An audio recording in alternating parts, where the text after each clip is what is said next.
So we're back at it again, and let's go ahead and, long story short, Game 6, drawn.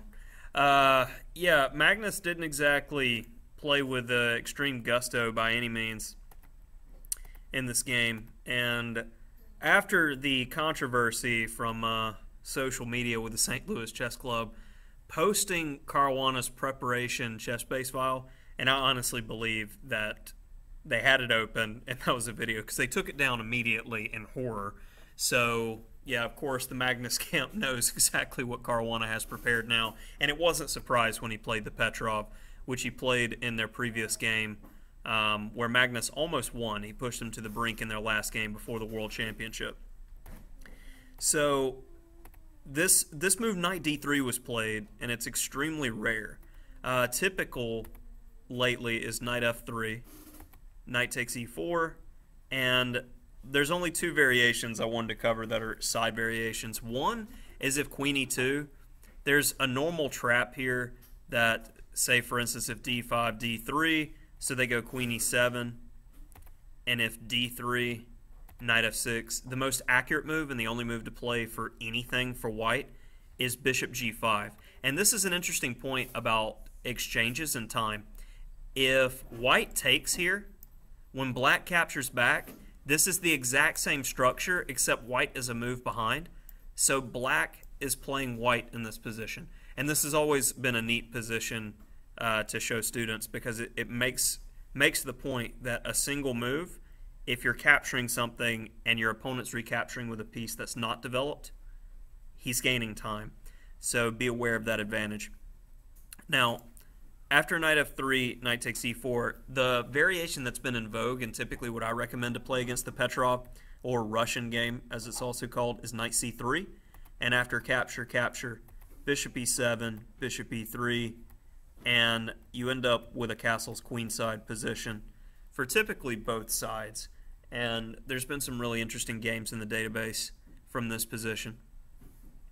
So lastly, I didn't put this in my analysis before making this video, so what we do in these situations where you wanted to put something in and you don't have it, you look it up in ChessBase on the phone because my Bobo computer could not handle it if I was to do too much.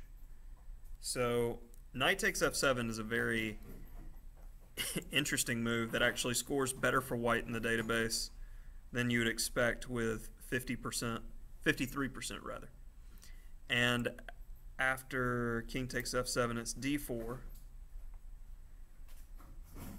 And say for instance if knight takes e4, which looks natural enough, queen h5, g6, queen d5, king g7, and this does pretty well.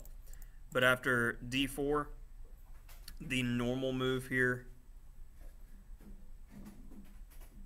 is g6 or c5, which is supposed to be the move that does well for black.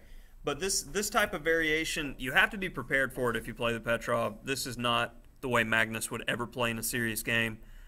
I feel like black should have the advantage here because white's sacking a knight for speculative compensation.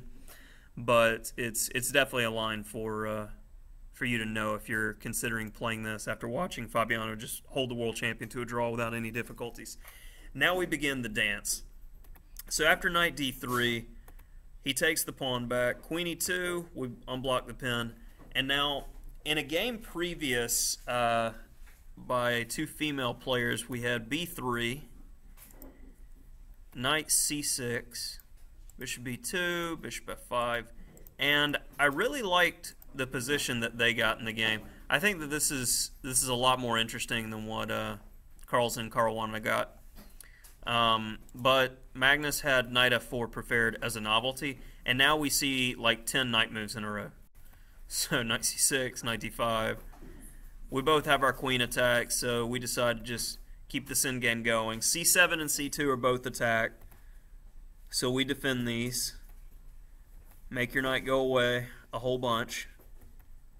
And then we get to this exchange French pawn structure, and honestly, there are a million videos by stronger players than myself who will beat this dead horse and go through this endgame as if there's something to talk about.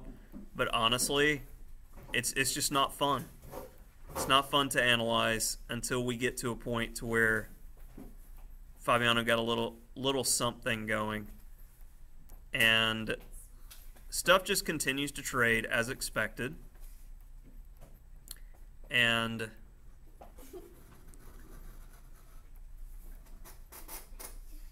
around here is where it became interesting, because on knight d2, white has to make a serious decision here, and he decides to go for this major imbalance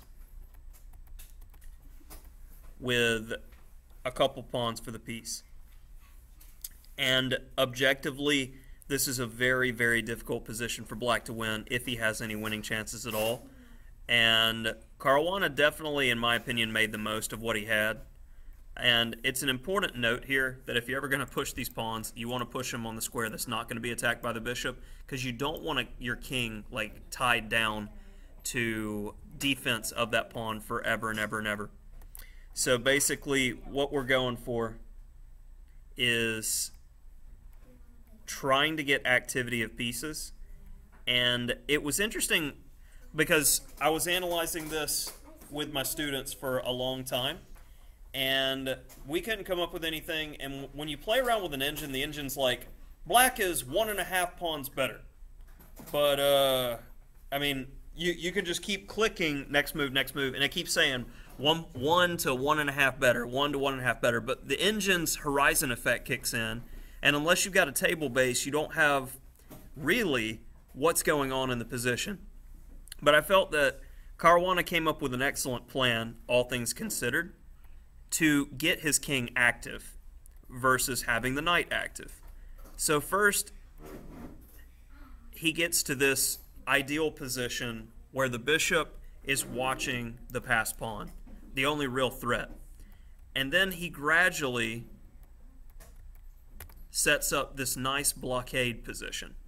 Now, instead of the knight being the free piece to roam around, we have the king with the ability to roam. And it's a nice idea, but when it comes down to it, if white's king just sits on g6, protecting the 2 pawns, and the white bishop is going to go back and forth, we have a fortress position, and this should be a draw.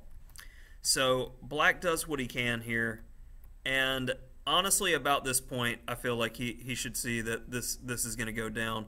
He got tired of playing it and agreed to basically force things with a draw here. But probably around this point, I would admit that I was wrong and go back. And as we're dancing the dance, I would come all the way. And I mean, it'd be nice if you let me get to the corner, because maybe I can start trying to do things that way and try to make progress with this type of idea. I mean, of course, I'm just playing dummy moves going back and forth for white. White does have better play, but, you know, this could have easily been another 100-move game, but clearly both men are tired after playing all day. Not a very inspiring opening by the world champion. Hopefully we see some blood coming up in the next few games.